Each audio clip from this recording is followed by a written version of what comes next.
Sir 2 வருஷத்துக்கு அப்புறம் first time இப்போ முன்சிபல் ஆட்சியில் மீட்டிங் ஆகிட்டு இருக்குது, கலந்துக்கிட்டீங்களா? பாபா சாஹேப் அம்பேத்கர் எல்லா இடத்துலையும் அறிவு செலுத்திங்க. அவங்களுடைய மரியாதை கவுன்சிலர், எத்தனை கவுன்சிலர் வந்து மாலை போடணும், இவங்க லீடர்ஸ்க்கு வந்து மாலை போடணும். கவுன்சில் என்ன நடக்குதுன்னு அவனுக்கு தெரியணும்ல. அன்னைக்கு மீட்டிங் வச்சுக்கிறாங்கன்னா அறிவின் மாமன் அவங்களும் அவங்க அம்பேத்கர் கற்றுக்கிட்டு இல்லையா? அதுவே பெரிய தவறு. சார் நான் பர்மனெண்ட் பிஎம்எல் ஒர்க்கர்ஸ் 26 நாளாக சக்ஸஸ்ஃபுல்லாக தர்ணா பண்ணாங்க. எல்லா லீடர்களும் இன்க்ளூடிங் யூனியன் மினிஸ்டர் வந்து பண்ணாங்க. உங்களுக்கு அழைப்பு வந்ததால இல்லைங்க? வந்தாங்க, கேட்டாங்க, என்ன சொன்னீங்க? வந்துச்சு, என்ன பண்ணாங்க? என் பார்ட்டி சார்பில் கூட போயிட்டு 5000 ரூபாய் டொனேஷன். எல்லாருமே மழை போல் உங்களை தான் நம்பிட்டு இருந்தாங்க, வந்தால் நல்லாயிருக்கும். நான் சைன் அப் பண்ணேன். சைன் அப் பண்ண கொடுத்தா மலையாக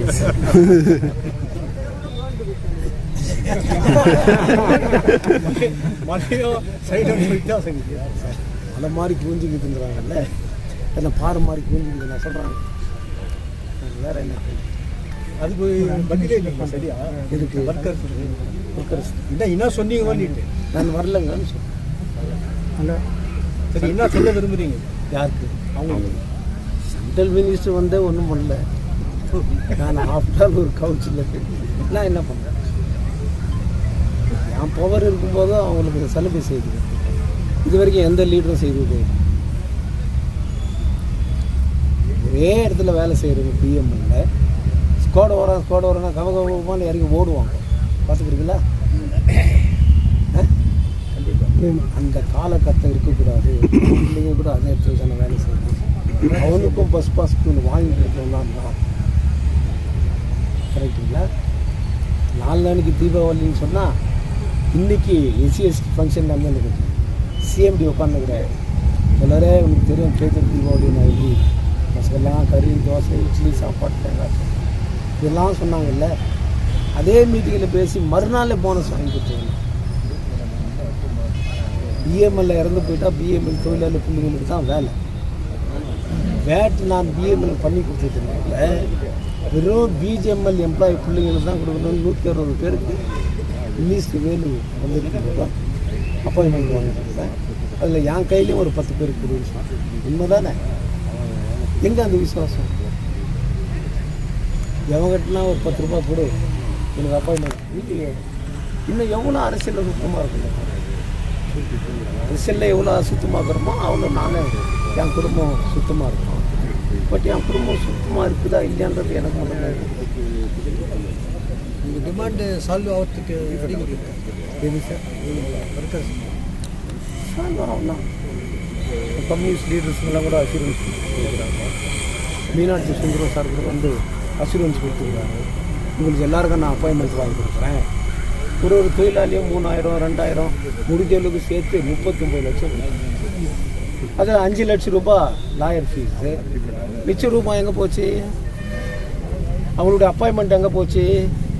இதெல்லாம் நாங்கள் போயிருந்தால் கேட்டுருக்கோம். கேட்டிருந்தோன்னாக்கா அவங்களோட தர்ணாவே கொலாப்ஸ் ஆகும். அவங்களுடைய தர்ணா கொலாப்ஸ் பண்ணுறதுக்குன்னா நாங்கள் போக முடியும். யோசனை பண்ணி பாருங்கள். இப்போ ஹைகோர்ட்டுக்கு போனாங்க, கேஸ் ஃபைல் பண்ணுறீங்க, மாபெரும் வெற்றி. இந்தியாவிலே எந்த மாதிரி ஒரு நீதி கட்சியதே கிடையாது அப்படின்னு வாட்ஸ்அப்பில் போடுறோம். என்னடா அப்படியாப்பட்ட நீதி அப்படியாப்பட்டதுன்னு பார்த்தாக்கா this case is not maintainable இந்த கோர்ட்டுங்க. நீ தகுதி இல்லாதவன் சினிமாவில் கூட காட்டுவேன், நீ அதுக்கு லாக் இல்லை, நீ எதுக்குடா லாக் இல்லைன்னு தலையில் வச்சுக்கோங்க தெரியுமா? அந்த மாதிரி this is not maintainable, it is dismissed தான். அதை கொண்டாந்து தொழிலாளிகளை ஏமா தொழிலாளிகளும் அதை நம்பி இன்னும் நம்ம இருப்பாங்க. இன்னும் நம்புவோம். நேஷனல் பிரசிடென்ட்டு 2வது லாயர் நாட் மெயின்டெனபிள் பண்ணால் இப்போ எந்த கோர்ட்டை அப்ரோச் பண்ணணும்னு சொல்லுங்கள். அதில் கொடுத்துருக்காங்கல்ல, எந்த court Go to this court, local எங்க. It is not mindable in high court, but you have to provide yourself which court you have to go. Labour கோர்ட்டா இதுக்கும் வரதில்லை சார், நான் உனக்கு டியூஷன் எடுக்க மாட்டேன் அப்படின்னு ஒரு வாதியார் சொல்கிறான். என்னன்னா அவன் குவாலிஃபிகேஷன் டிஃப்ரெண்ட்டு, அவனுடைய ஸ்டடீஸு, அவன் இதை கற்றுக் கொடுக்குறதுக்கு உன்னால் தாங்க முடியாது. அப்போ நீ எங்கே போகணும்? லோவர் வாதியார்கிட்ட தான் போகணும் இல்லையா? அது அவங்க நாய்க்கு தெரிஞ்சிருக்கணுமே. சிம்பிள். பாவம் பிள்ளைங்க 27 நாள் 28 நாள் உட்காந்தாங்க. Output is nothing. இப்போ 9, 12 கூப்பிட்டுக்கிறாங்க. எதுக்கு கூப்பிட்டுக்கிறாங்க? தரகர வேலை பண்ணுறது, மீடியேட்டர் தரகர வேலை பண்ணுறோம். மேனேஜ்மெண்ட்டு எங்களுடைய இது இதில் தான். நாங்கள் அக்ரிமெண்ட் பண்ணிக்கிட்டு கான்ட்ராக்ட் கொடுக்குறோம். கான்ட்ராக்ட் எவ்வளோ கொடுக்குறானோ கொடுக்குறோம். அது கான்ட்ராக்ட் மேனேஜ்மெண்ட்டுக்கு. மேனேஜ்மெண்ட் 200 ரூபா கொடுறா அப்படின்னா மேனேஜ்மெண்ட் கான்ட்ராக்ட் கொடுக்கணும். இவன் தூக்கி இவன் பாக்கெட்லேருந்து 200 ரூபா கொடுத்துட்டா அவன் நக்கின்னு போயிடுவானா? எல்லாம் யோசனை பண்ணி பாருங்க. The management should agree with the contractor. Okay, we are paying this much. You give this much ன்னு சொல்லுவாங்க. யார் இந்த நெகோசியேஷன் உட்காந்து பேச வேண்டியது? லீடர்ஸ். இதுதான் விஷயமே. அப்பாயின்மெண்ட் எல்லாம் மேனேஜ்மெண்ட். என்ன சொன்னால் மேனேஜ்மெண்ட் அப்பாயின்மெண்ட் எல்லாம் பேச வரலாம். நெகோசியேஷன் எங்களுக்கு சப்மிஷன் நாங்கள் submit wait and see. Sir இப்போ 4 years ஆகிடுது. கவுன்சிலர் கூட councillor body 5 years 4 years complete ஆகிடுது. Administration totally it is failed. Shameful administration.